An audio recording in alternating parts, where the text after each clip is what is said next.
Ready to soundtrack your summer? With Red Bull Summer All Day Play, you choose a playlist that fits your summer vibe the best. Are you a festival fanatic, a deep end DJ, a road dog, or a trail mixer?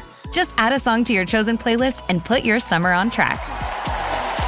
Red Bull Summer All Day Play. Red Bull gives you wings. Visit redbull.com/brightsummer ahead to learn more. See you this summer.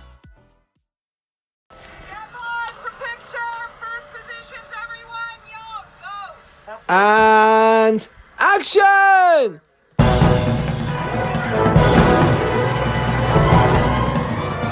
Hello and welcome to episode 398 of the Filmmakers Podcast.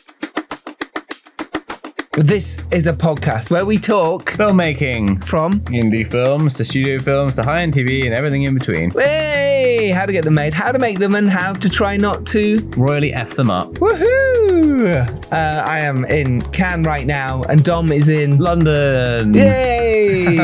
Yay! Good for you. God, no, I wish I was in London. No, I've always dreamt of being there. But I'm mainly here in Cannes because we have a screening, or we've had a screening, should I say, of Dirty Boy, the feature film that I produced, which stars Graham McTavish and Stan Steenbickler, as well as so many other amazing people, directed by Doug Areo. And yeah, we had a screening with a fantastic pavilion, which seemed to go down very well. So fingers crossed to see how we get on now in the festivals and sales and distribution. I'll keep you updated on that. On this week's episode, we have a treat for you. We have the director, Mike Mitchell, who has directed Shrek Forever After. Excellent. And the Lego Movie 2, as well as Kung Fu Panda 4. Absolutely incredible man who was so nice to us. I think he'd listened to the podcast. I can't remember now, but I think he'd actually listened, which is really cool. So Mike Mitchell, you're a legend. Yes. Not just for listening, but for everything you do. Forget the listening bit. Yeah. What do we talk about with Mike, Dom? We talked about the amazing way that animation is put together with this symbiotic kind of sequence of actors improvising lines and then scripts changing and then the animation changing and vice versa, and it all sort of flying backwards and forwards, and this kind of constantly evolving beast, so to paraphrase the jungle animals in Kung Fu Panda 4. That was some sentence. Very good. His first film that he made was Franny's Christmas, which is a short film, and then he made Herd, again a short film. Unheard of. Before he made Juice Bigelow, Male Gigolo. His directing debut was Juice Bigelow, Male Gigolo. If you've not seen this film with starring Rob Schneider, it's excellent and very funny. He also then went on to direct Surviving Christmas, which starred Ben Affleck, James Gandolfini, Christina Applegate, Catherine O'Hara. Just a fun Christmas movie. Decided to move into animation and worked on Shrek 2 as a storyboard artist and Madagascar. Before he had a Shrek existential crisis. Yes, with Shrek the Third. And then was creative consultant on Kung Fu Panda. Causing pandemonium.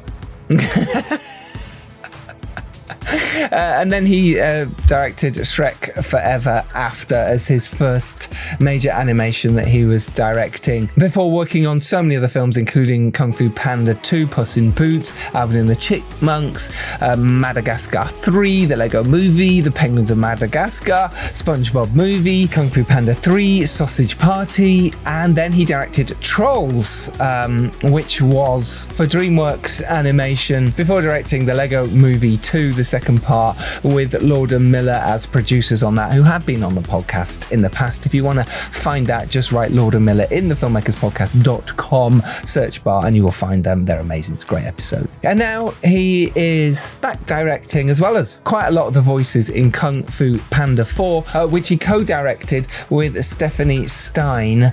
But who does it star, Dom? Jack Black. Yes. The panda. He's the pandas, Poe. Yeah. Yeah. This is good. Yeah. There we go. Aquafina, Viola Davis, Dustin Hoffman, and Bryan Cranston, of course, as the wonderful villain. Yeah, and Mr. Beast is in this film as well, by the way, which is pretty cool. He plays Panda Pig, the voice. So yeah, this is just us shooting the breeze, talking about animation, talking about story and structure and how important it is, especially as directors and producers and screenwriting, what it's like working on a franchise, the difference between live action and animation, and cheating, how you cheat with an animation, how you can get away with stuff, and what reshoots are like. But mainly, how films, especially in DreamWorks, are made by committee, by debate, and by collaborating. And how I wish we did that so much more on live action movies as well. The whole brain trust is quite an incredible thing that Pixar have created. And obviously, so many other animations do this as well. And it is making a film by committee with a few voices really leading the ship. And that's quite incredible to hear from Mike as well. So let's play the trailer. And then the other side of that will be myself and Dom chatting with Mike Mitchell. Kaya! It is time to take the next step on your journey. I'm not going to be the Dragon Warrior anymore? You will advance to spiritual leader of the Valley of Peace. Inner peace. Inner peace. Keep your surf off my turf! Dinner, please. Dinner with peas in a sesame soy glaze. This is not working at all. Tai Lung, big fan. Once I possess the kung fu of every master villain, no one will dare question my power. Not even the great Dragon Warrior. Who's that? The most powerful shape-shifting sorceress, the chameleon. How do I find this, the chameleon? I'm gonna lead you right to her front door. It was against an army! Then we'll just have to get an army of our own. What is this place? The best crooks and criminals live here. You're a wanted criminal? You sound surprised. Is it surprising? Now you kids be careful of those fireworks. Violence makes our tummies tingle. Why should we help you? We can take down the chameleon together. Being the Dragon Warrior, it's who I am. Skadoosh. What do I know about being a spiritual leader? What is it you're holding? A cookie? You were chosen to become something more than you already are.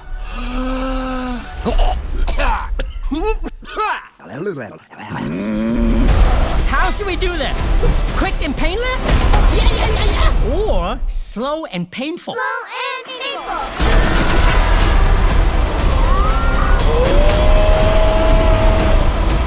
You finally met your match, chameleon. We're not so different, you and I. Skadoosh. Stand back. I'm gonna kick my butt.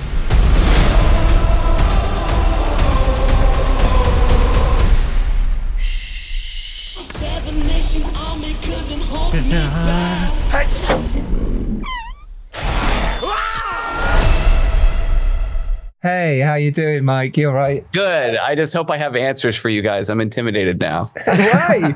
What for? You're a legend. Oh, thanks. Fun questions only. Yeah, fun questions only. Please, easy one. Just lob them at me. Make sure I need some real easy ones. So what's going on in that backdrop? Where are you? That looks fabulous. Dude, they built like a whole set for us here of like vegetable stands and all sorts of stuff.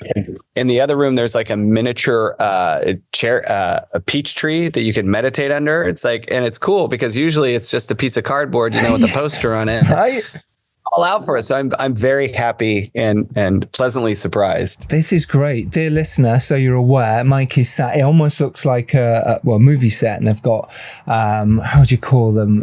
They light it and everything. It's a piece of, in the film, we have this place, Juniper City, that's a bustling city. So it looks like kind of like a back alley.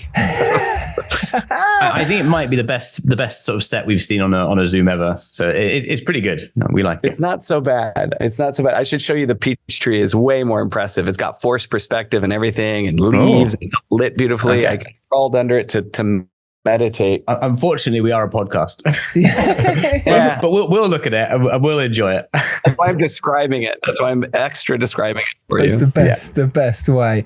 So how was this film making this as a challenge? Obviously, your career, and we've gone into that in the intro for us as well, in terms of what you've done in your career and where you're at and how you got to this stage. But Kung Fu Panda is a huge, big, behemoth of a fantastic... Or pandamoth, you could say. Yes, a pandemonium of it all in terms of, there's been 3 of them and now you've done the 4th. How was that to join up? Obviously, you've been involved in some way in the past anyway, but how was that to actually be a director on this one? Well, it was, needless to say, great, because this is, I think, one of the best franchises that DreamWorks has ever created. And I always credit my favorite thing about this franchise, and it's one of the 3 things that makes it stand the test of time, because I'm sure you guys know, I do a lot of franchises, and it's always fascinating to figure out, like, why is this around? Why do people want to see another one, or why should we make another one? And in this case, one of the strongest things about this franchise is I think it's created the best villains of any animated franchise ever. I just love the very beginning, Tai Lung, and his voice, Ian McShane, is just spectacular. And so I was excited, but I was hesitant, and I always am, until I just don't want to make another one. We're not just like doing another one. It's got to be a story that furthers the adventure of Poe the Dragon Warrior. It's got to be, he's got to learn something from it. And then the other thing, which I already mentioned, we have to make a villain that's better than the previous 3. Like, we have to make the most badass villain of all time. Yes. So once we kind of nailed our story, the rest of it was a blast, because I'm surrounded by super talented. Already I inherit a great cast with Jack Black, James Hong. You guys know him from Big Trouble in Little China, 95 years old. Brian Cranston. Small player. and not to mention Dustin Hoffman. Again, another bit part player. He's done a few things in his past. So that was great. I mean, are you having those conversations with the studios and the agents before you're even figuring out slotting all those characters from the previous films? I mean, I know there's sort of contracts, but then there's also scheduling and those kind of things. Like, was that a challenge to fit all that in? Because it's quite an ensemble, isn't it? Yeah, it is. And not to mention, we wanted to add Ian McShane. We wanted to bring him back for this one too. But I don't worry about that, because that's the big difference with animation and live action is we have so much time. We could figure anything out, and there's nothing you can't freak me out. I'm really not so worried. And another thing about doing franchises that's a cheat is they all love this franchise. They were clamoring to come back, as well as new actors are just like, can I be a part of this incredible franchise? So a lot of goodwill that goes on. But like I said, the hardest part for me is finding that story. What is the story that deserves to be told on the big screen? Like we and especially now, we need to be really careful with the films that we're presenting in a theater on the big screen. Make it special, make it epic, make it big. It helps if you have Hans Zimmer doing the music.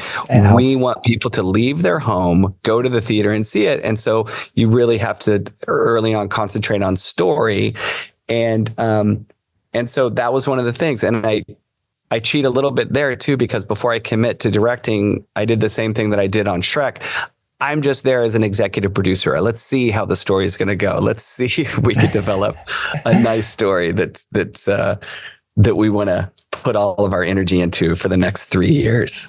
Well, let's talk about that, because you have, maybe we'll switch back in a little bit to talk about, the fact that you did come from live action in the first place a little bit, even though you did work on Ants and you did work on various other films around with animation. But the fact is that you have done storyboard, you have been involved in creating ideas and story producing and exec producing.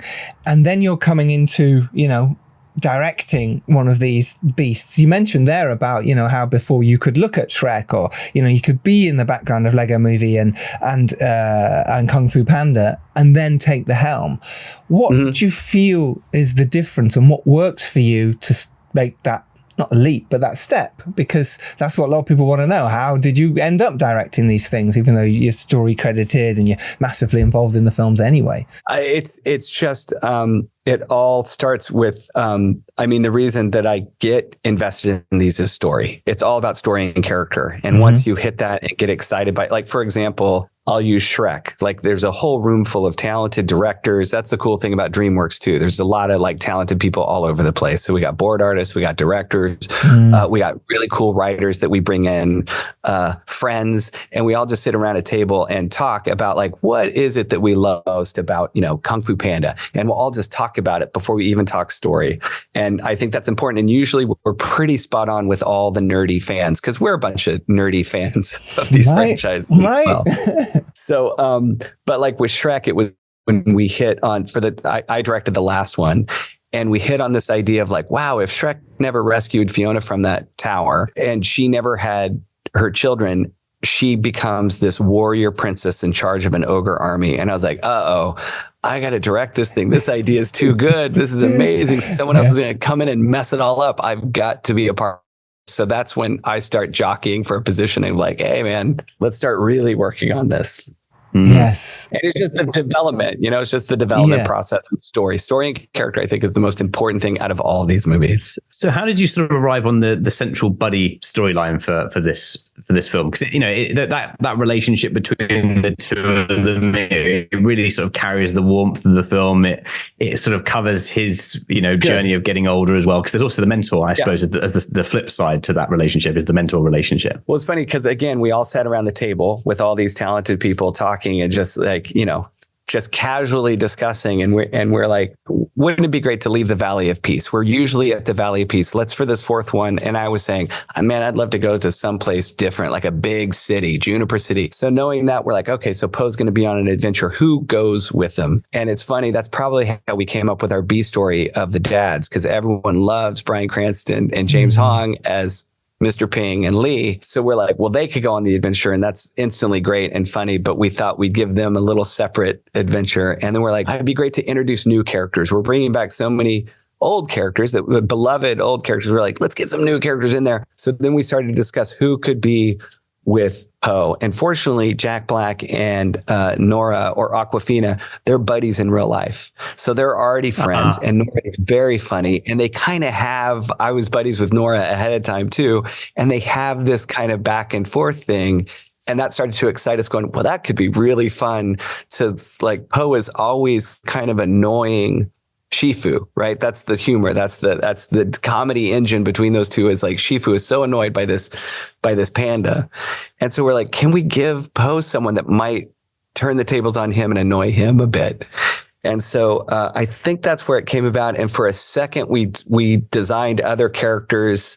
And then we just landed right on the fox because we thought, do you guys mind if I talk artsy for a second? Go for it, please. Okay. Yeah. So Poe is a black and white panda. We thought he sees the world in black and white. There's heroes and there's villains. Oh, wow. And we're like, okay, so Jin is a gray Corsac fox and she's shades of gray. So she's a friend. She's helping him take down the villain, but she's she's a thief and she hangs out with a bunch of criminals in the den of thief. And so that's kind of messing with Poe's perception of life and his and how he sees things. So we got really excited about coming up with some contentious chemistry there that we could work on as they traveled together. And she's funny. Like, it's really hard to be in a scene with Jack Black, man. He's the funniest guy in the room. And yes, Awkwafina is very funny as well. So that's how kind of loosely that decision came about. I see. Do someone like Jack Black and Awkwafina, do they get involved in any of the story side of it as well? Do they come into DreamWorks? It's interesting because that's the difference between live action and animation is we are it's always liquid. So we're writing the script, but storyboarding and editing it all together. And we're doing temp tracks. Like, we just do all the voices and we grab music from the previous, and this is how we do all the animated films. And we kind of loosely scoop together a film. We all go to the theater and watch it. And we're like, wow, I remember we did this for Trolls. We did it 11 times. And we made a complete film 11 times. But the first time you look at it and you're like, well, what a hideous film that is that we just made. Let's tear it down. And you start over, but you kind of hang on to a few ideas. You're like, that was working and that was working. Let's start it again. So that's kind of what we did. And before we involve Jack and Awkwafina, of course, they know we're making it. They loosely know the story we're going towards, but they're getting bits and pieces. And it's almost kind of helpful for them, the scenes we give them when we record them, they really dig into those and start to ask questions. And it helps me as a filmmaker listen to what they're asking, as fresh eyes and as the voice of the characters. And it's interesting too. I'm going to go off on a tangent, but they're both so funny. Mm-hmm. And I think people don't realize, since Jack Black is so funny, he's also he is a really good actor, and he's making choices and he's digging into each scene and finding the scene. Eddie Murphy was the same way. I'm like, I don't think people realize he's so funny and we're laughing so hard at Eddie Murphy. This guy is a terrific actor and can bring the heart and everything. So for what it's worth, they are involved, but it's one of those things where we kind of want to tighten up our bit before we involve them and get them going. We want to feel solid about the story we're telling. Yeah, I mean, I'm sort of interested in that. So, I mean, when you actually go to the recordings, is it at that point, are you doing a sort of rehearsal to get the shape of the scene and hear the dialogue, and then there's ideas sort of coming through, and then you have to go back to the animation side and let them know, and then you sort of do the final recordings? Or is it kind of, is it the process, obviously, because they're going to be doing a lot of improvisation as well, I'm guessing, on the day as well as in advance? We probably make I'm speaking for myself, not other animation directors. We probably make 4 films. We make the film 4 times before we ever start going into production for animation or even camera. So if you can imagine, the way I like to work is I like to fail fast. Wow. Let's just scribble it out and do it. And sometimes we go in, for example, with Jack, and I'm like, Jack, I'm so sorry. These jokes are terrible, but they're just placeholders. Could you just give us your voice so we can get a feel for how the scene is working? And the weird thing is Jack can sell our crappy jokes. He does it, and then we're like, oh no, that crappy joke is now one of our best jokes because Jack performed it and figured it out. Yeah. And so that was a bit of a challenge. But yeah, like I said, I always say it's like workshopping a play. It's like you watch the play and you're like, we got to fix this, guys. We got to take this apart. Literally, we tore apart very late in the game. We tore apart the introduction to the chameleon, and we rebuilt it. And it was just crazy better than what it was. I mean, it was a great scene before, but by the end, you're really starting to nitpick it because everything's looking so good and everything's performing. So you get to something that's not quite working. You're like, oh man, we got to fix that. And I think it's the success of these films. We're cheating. We're workshopping it. We're making huge mistakes and we're able to fix them behind the scenes. I know that Marvel does this too. Marvel has so much money to do reshoots that they can almost remake the whole film. It's cheating. So they watch it, and before they invest in all the effects, they're like, guys, we're going to go back and reshoot, and we're going to make a whole new film. And sometimes it's almost half the film that they're remaking. It's fascinating because so many indie filmmakers would love to do that. We get in the edit and we go, this is it. We can't reshoot anything. We're going to have to make it work on what we have. Can I tell you, I think that's real art, because I've noticed the stuff that's the most amazing in Kung Fu Panda, like I just mentioned with our villain,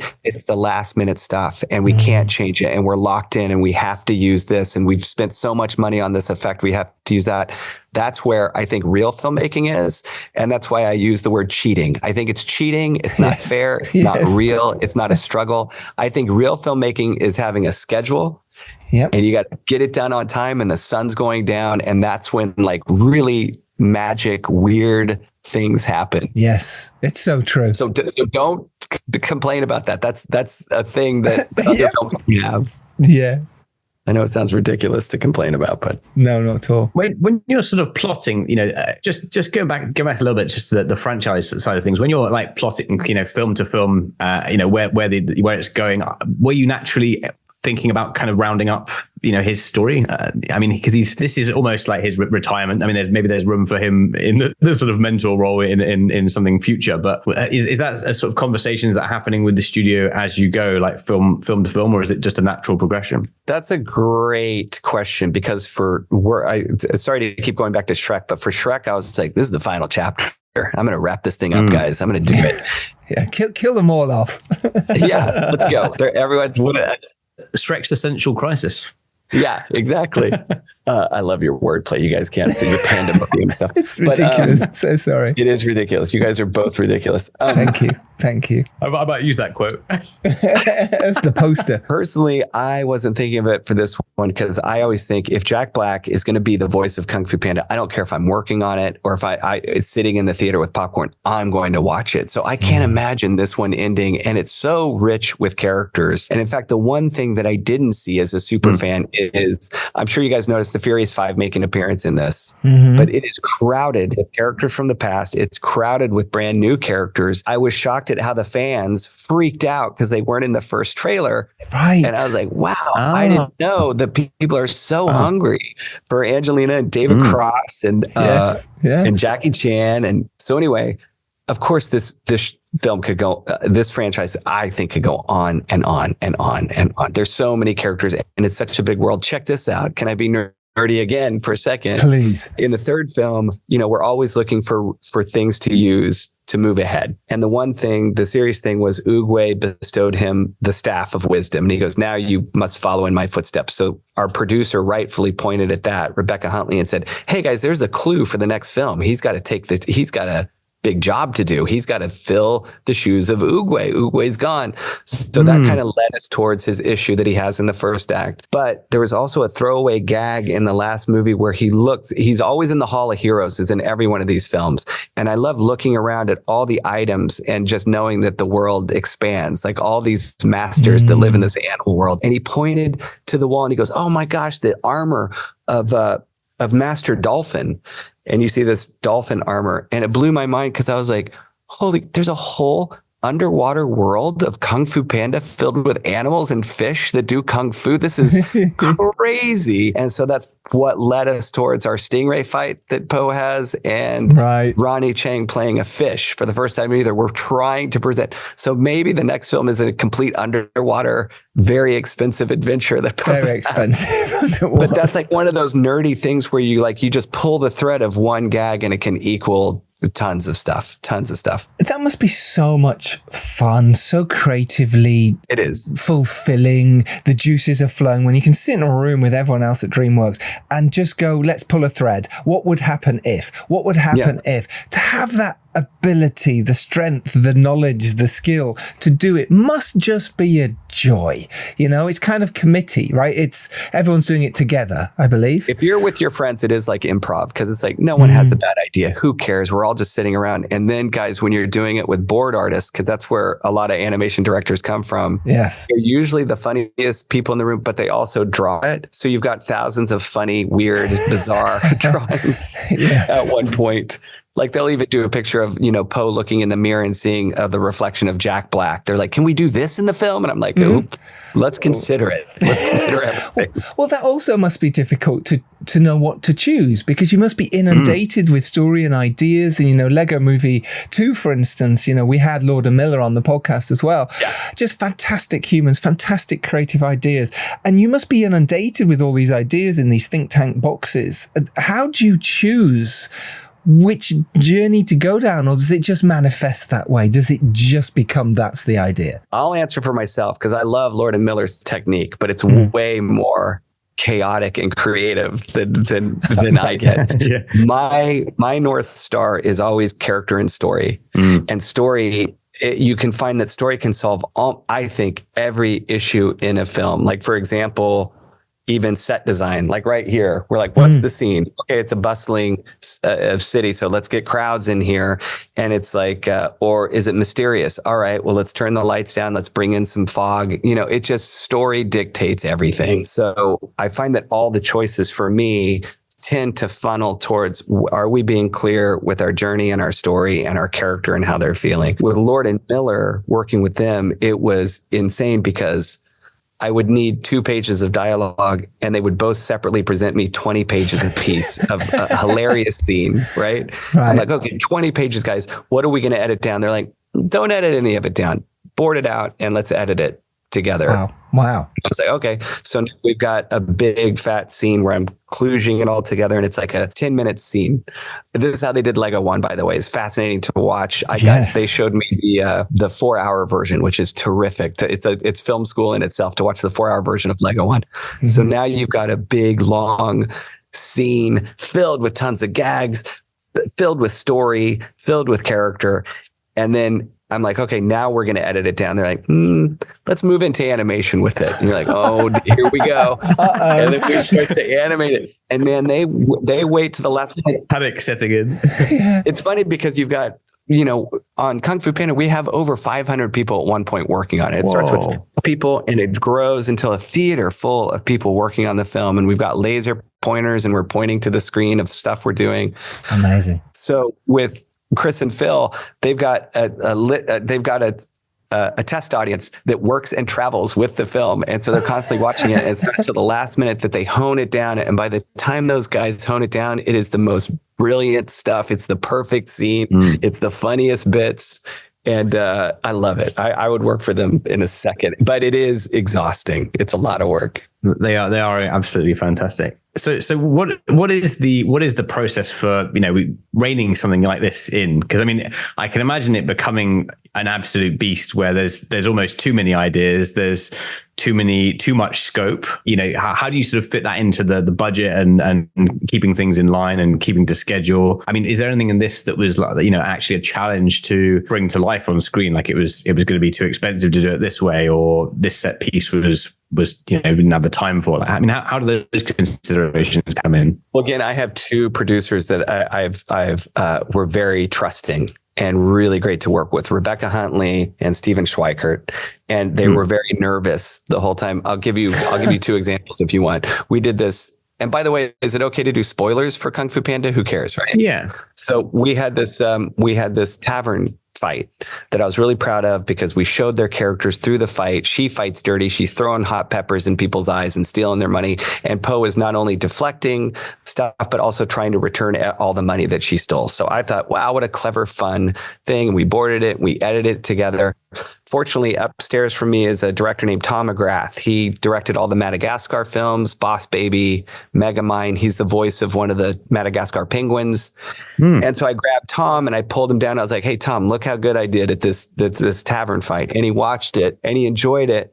But I could tell like he wasn't as effusive as I wanted him to be. And I was like, so do you got any suggestions? And like before he left, he sketched a little drawing. He goes, that tavern could be on a cliff and tip back and forth. And then he left and we all went, oh no, that's a great idea. Oh no, that's such a good idea. So we went back and reboarded it. And then the producers heard and they're like, was Tom McGrath in here? What's happening? Because now we have a tavern that's tipping back and forth. But I think you guys can admit what a great idea. What a yes. And it's great that you're open to those ideas as well. That sort of shows your character and your collaboration ability. Well, here's the good news is I get all the credit for it. Why wouldn't I be open to that? It's amazing. It's the film win. The film win. That's why I've never understood why directors don't sort of allow idea stories in, because you get the credit at the end of the day. You kind of like, why would come with your brilliant ideas? Yeah, I think a big part of it, even when you're doing independent films, is having rhino skin and show it to your friends and show it to friends that you love and friends that you care about and that you like their work and listen to them. You don't have to do it. It's your film. But like, I'm always encouraging, like, be open to any idea. And a lot of our funniest jokes came from our other producer, Mary Quinn. And she's kind of a writer herself, but it's like she came up with, I don't know if you remember when Po points to himself. Right. Yes. As the dragon. I was like, we had no ending to that. Trying a million different jokes with that little pig with the gong. And I was just failing every time. I was like, why can't I get the funny? I can't find the funny. And she said, Po should just point to himself. And I was like, oh, that's a great idea. And I think it's one of the funniest moments in our film. Yes. Another thing, at the end, we have a shape-shifting villain. And we're like, okay, do you guys remember Disney's old Sword in the Stone with Madame Mim fighting Merlin? Oh, yeah. And changing animals. So that was a big inspiration for our animation team. We all watched it and loved it together. And we're like, wow, that's a really cool ending with her just changing into different animals and using their techniques against Po. So that's a fight. And then we all decide, well, she could also cram a bunch of animals together and become a big, weird, freaky beast that fights Po. That could be interesting. And we're like, but if she could shapeshift, she could really mess with his head and turn into Poe himself. And fight Poe. And we're like, wow, those are great ideas. And the producers were like, have you decided which idea you're doing? Have you guys known it? And we boarded it and we kept looking, and each sequence was as good as the next. And at the end, we all decided, hey man, we're going to do all of them. We're going to put them all in the film. And with great producers, they're like, we get it. We'll find the money and we'll move stuff around and we'll how to accomplish this. So. It had to be that way. I mean, that's the kind of like, it's like the ensemble, climax, and it certainly works. It's great. It's very exciting. That was the argument. We're like, we have to give the audience everything that they want. If Avengers are going to do it, we need to do it. Yeah, right, absolutely. Exactly. Right. The difference was we're like, what's the order? We didn't know what order to put it in. Yeah. So for a while, our editor, Chris Knights, was like switching it all around. We go, I don't know which order. So yeah. Well, how do you get to choose? So like I say, that moment of you could go that way or that way, is it at the end you just go, I'm going to make a decision again? Is it because you're DreamWorks, you can then have those conversations where is it kind of everyone in the room, hands up for this person, hands up for this ending? Is it a bit like that, or is it? Sometimes it's a debate. We have the best animators anywhere are at DreamWorks, and these guys are each kind of filmmakers themselves. And so oftentimes I would go to the animation crew and go, what do you guys think? What are you guys thinking? And sometimes it's a debate, sometimes it's 50-50, but usually you feel a lot of passion from one side of the room. And I would use that to help guide something. Yeah. And finally on so collaborating then, because you've collaborated so many times on this with Stephanie Stein as well. Talk us through that, of two heads. Sometimes people say two heads are better than one when you're directing, when you're exec producing, when you're creating. How does that work for you? And tips and tricks. It was really valuable. I've had Trisha Gum was my co-director on Lego 2, and that was handy just because we're split going to Canada and back and forth and finishing editing and animating at the same time. So that was just a split of responsibilities. Walt Dorn was my partner on Trolls. He now took over the franchise and does all those. He was handy in a different way because he's a board artist. So we would just board together. With Stephanie, it was really interesting when we're recording with Jack Black. I'm in the room with him and I play all the different voices and we just mess around. Like we just do whatever Jack wants to do. Let's make it a weird space and let's go crazy. And you'd be amazed at how crazy Jack could get too, by the way. This guy goes nuts. Wow. This guy goes nuts. I can imagine. And explores everything and he's hysterical. But Stephanie was the one, because I'm in the scene with him, which is me half doing my job. I'm not really listening as a director. I'm just it's almost like shopping for groceries. I'm just getting all the... Improing, having fun. I'm getting all the gold. And Stephanie's the one that really has her ear on it and is following the scene. And at the end, she'd go, great, guys, could you go back and let's try that one? You guys got wacky. Let's get a little more emotional. Let's hone in on this. And so it was handy to have another set of ears in the room for that kind of stuff. Yeah, it must have been.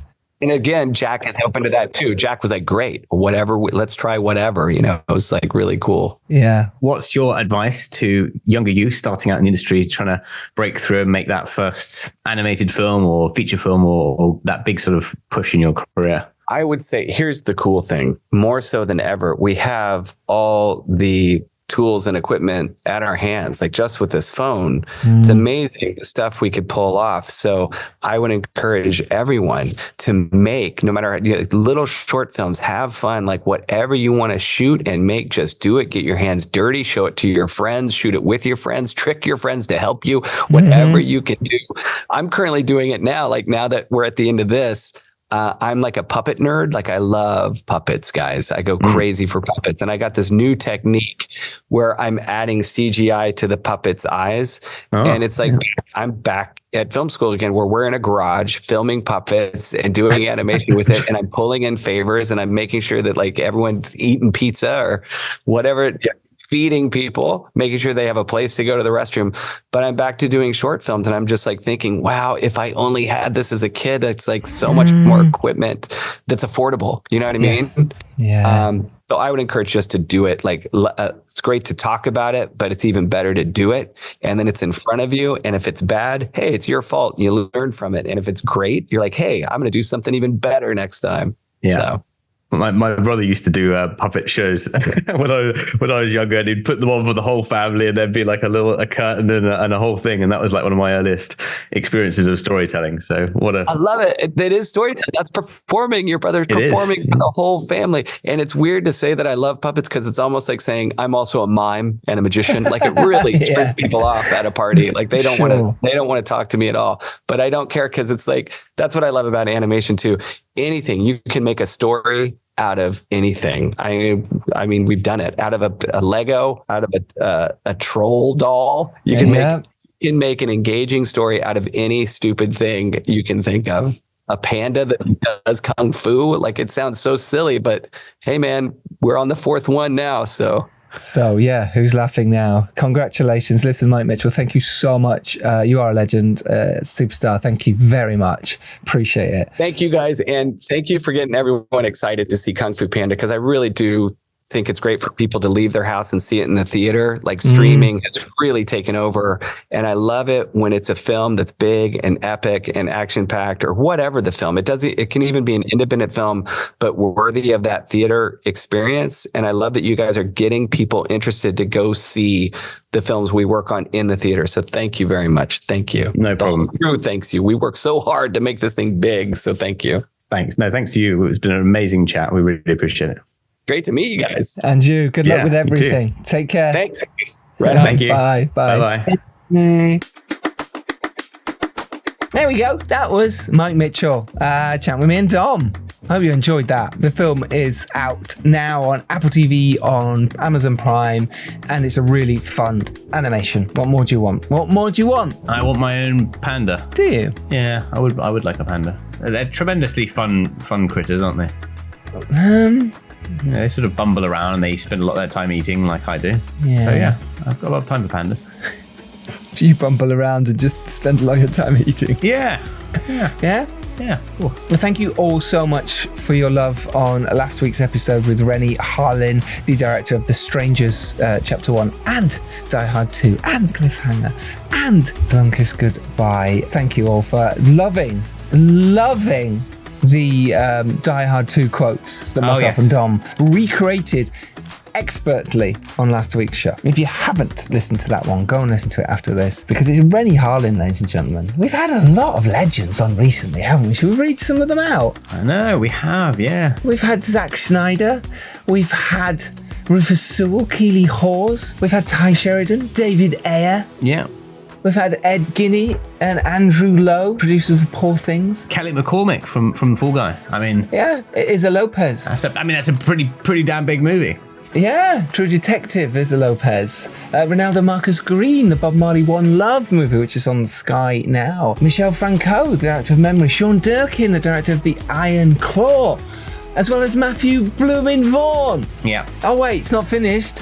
Just before that as well, we had Mahala Bello, the director of The End We Start From, as well as Grant Heslov, the Boys in the Boat producer, and J.A. Bayona, the director of Society of the Snow. And just before that, ladies and gentlemen, boys and girls, we have the team behind Oppenheimer. And the One Life director. Yes, which I watched recently, and it was fan-bloody-tastic.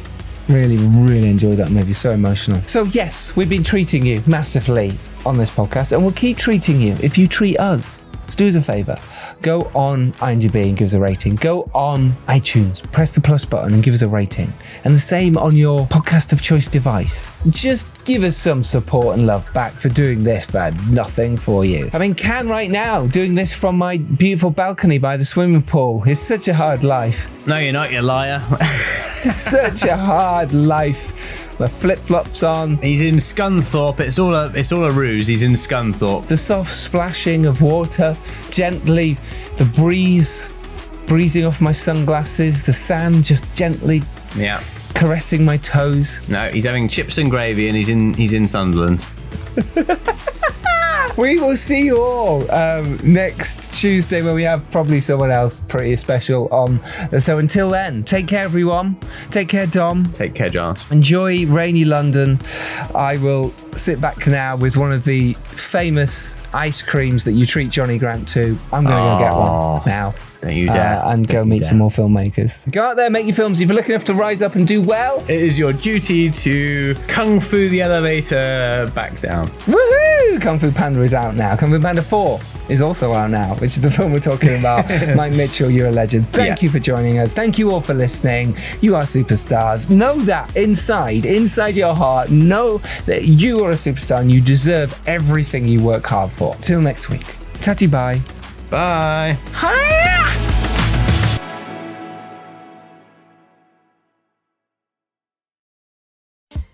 There's a new way to Sweet Green. Meet Wraps. Handheld, hearty, and made for life on the move. With bold, chef-crafted flavors, fresh ingredients, and over 40 grams of protein, they're built to satisfy without slowing you down. Try Wraps today in the app or at order.sweetgreen.com. Available at all participating locations.